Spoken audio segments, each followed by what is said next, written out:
Mississippi is the most hospitable state. Folks here in Jackson are getting dirty for a good cause. Yes! TJ, it is the big game of the week.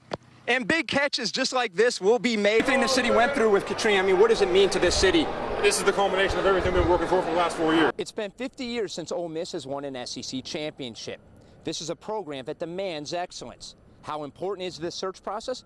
Important enough to bring in Mr. Ole Miss himself, Archie Manning. How about the fans? Break the home attendance record in franchise history. And that's important because the Saints' next game is right here. Who's ready for some football? Hard to believe the Super Bowl is just about here, which means no more football till the fall. I'm sad just thinking about it. Football fans have had this date marked down on their calendars for a while. The future stars of your favorite program have signed their John Hancock and made things official. There are 344 Division I college basketball teams. How many of you knew that? Come on, raise your hands. Bullock, once an enemy, now a hero. Funny how sports works. With 4 saves, he's a team leader in that category. So what do you say we find out more? Time for Meet, Greet, and Fast on Your Feet with Billy Bullock. You definitely have to have a short memory. Base is full or base is empty? This year, base is empty. And last one, make them whiff or catch them napping? Make them whiff. But they might be even better next year. They've got a 9th grader that has people talking. To catch up with this future star, I had to meet up with him at one of his 6 a.m. workouts before school.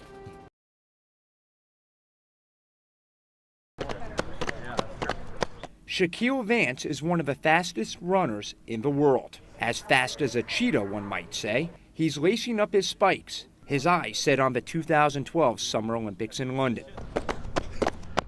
What you don't know is he has only one leg. His right leg above the knee is a custom-made prosthesis with a cheetah foot. Vance is training for the Paralympics. 2 years ago, an injury in a pickup football game forced doctors to remove Vance's right leg from just above the knee down. Football scholarships gone. I kept constantly asking will I be ready for the next season? Will I be able to play? The news just devastating. At first, I really wasn't interested. Because I just lost my leg. I found out I wasn't going to be able to play football. So I was like, man, my life is over, blah, blah, and all this. But track is now an option. I never thought this was even possible. I'm hopefully motivating other people, never to give up, just keep pushing and keep trying. And, life is endless, so just keep pushing and everything will be good. This runner is extraordinary. You need to add a little more wedge in the back. Science just allows us to witness it firsthand. It's all about the athlete, and if they have the ability, then we can use the technology and the science to try to get them back close to a level they were previously. But there's no magic in the leg that's going to make someone who couldn't run before, run now. And Vance's injury above the knee makes his accomplishment much more remarkable. He has to control not only the prosthesis but an artificial knee joint. He's got obviously the foot that he has to control. So the more components that are there, the more he has to be in control of, the more musculature it takes, the more strength it takes.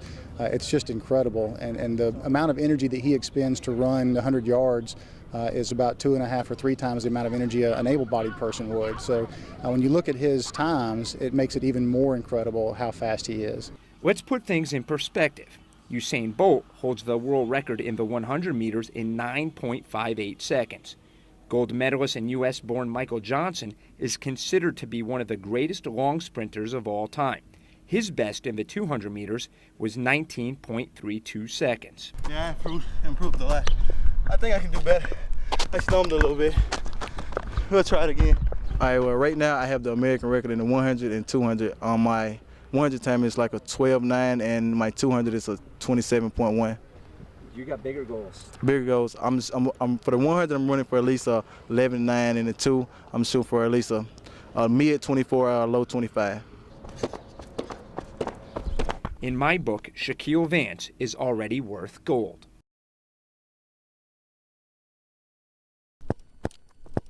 Alan Moore is not your average college football player. The Holmes Community College kicker is an old-school athlete. He boots field goals with a square-toe shoe. A recent extra point makes Moore the oldest junior college football player ever to record a point in a game. Moore is 60 years old. At one time, Moore laced up the cleats for Jones Community College. 42 years later, while watching his old team with friends, Moore got to thinking. I told him I thought I was eligible for 1 year, and I thought I'd walk on and try to kick for Jones next year. Jones and several colleges ignored Moore's inquiries, but Holmes Community College head coach Danny Robertson was curious. He came down on Saturday and did some kicking, and actually did really well kicking the ball. So, you know, if we told him if he was interested in coming in and trying to make our team, it would give him a shot. Moore would make the team, and despite being much older than his teammates and coaches, he's been an inspiration to them all. It's a real story of perseverance and never giving up, having a dream, and no matter how many times it doesn't work out, you keep following your dream. I got to go see my grandkids. And how many college football players do you know that have grandchildren in the stands? Ain't nobody else in America's got their players' grandkids watching them practice, so it's been a unique experience. His body can't take the physical challenges it once did when he was 18. If you think it was like riding a bike, it's not. I was up at 1 o'clock in the morning with ice on my knee. It was hurting so bad. I just think it's the grace of God that I'm here, just able to kick a ball, let alone being on a football team. It's been more than 40 years since Alan Moore has been on a college campus. But for this student athlete, if he wants to kick field goals, he's got to get acclimated to the classroom and doing homework. Our other expenses are food. We have $100 a month. The hardest part about it is going back to class and trying to fit in with the class and the students. Playing college football also means Moore has to leave his wife and daughter behind in Florida. They understand what it takes to do what I guess what I chose to do.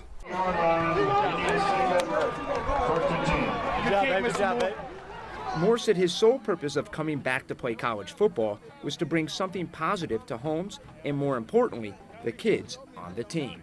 I like those kids at Holmes Junior College on that team today and said, you know, I was there when Alan Moore was there. And I like for them to say that. And I hope it would inspire them a little bit. The Bergs are a father-son team who spend their Saturday mornings fishing for catfish, except they do it with their bare hands. Much more thrilling than having just a pole. There is an art to the Bergs' form of fishing.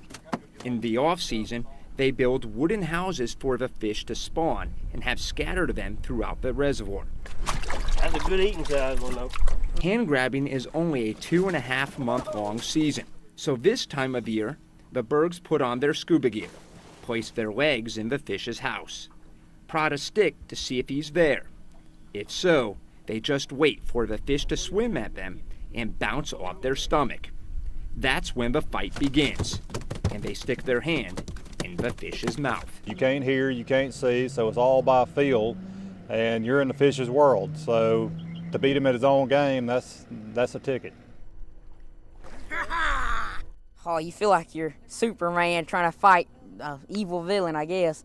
You got that big catfish down there, he's gnawing on your hands. You just got to be strong, you can't let him out. Once you stick your hand in the fish's mouth, there is only one way to describe the feeling.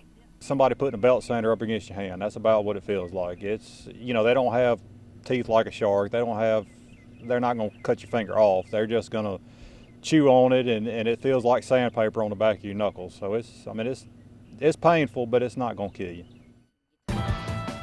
Who dat say they're going to beat them Saints? Well, in the last 4 games, the answer is simple. No one. The Saints have put together a winning streak, and they don't beat themselves. No turnovers in the last 4 games.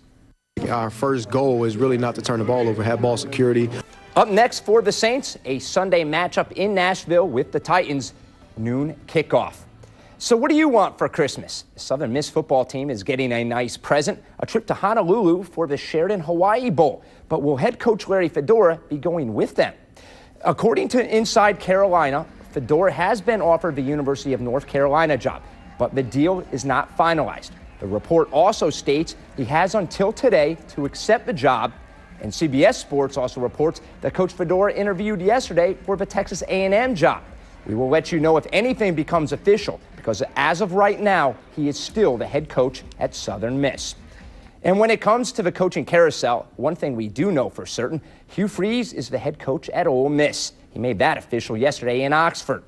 And Freeze will try to right the ship of a team that's only won 6 games in the last 2 years. But Freeze did lead Arkansas State to 10 wins this year, and the Red Wolves had never won more than 6 games before at the football subdivision level.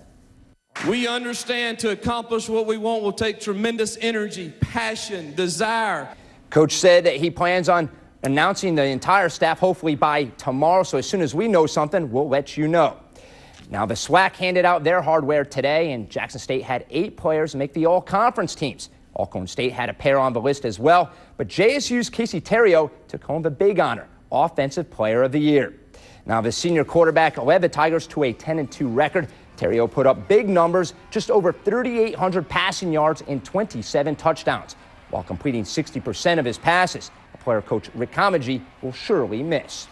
Casey's probably the finest young man that I've met off the field, and probably one of the greatest quarterbacks that I've ever had on the field. JSU defensive end Joseph LeBeau earned Newcomer of the Year, and that's your sports for now.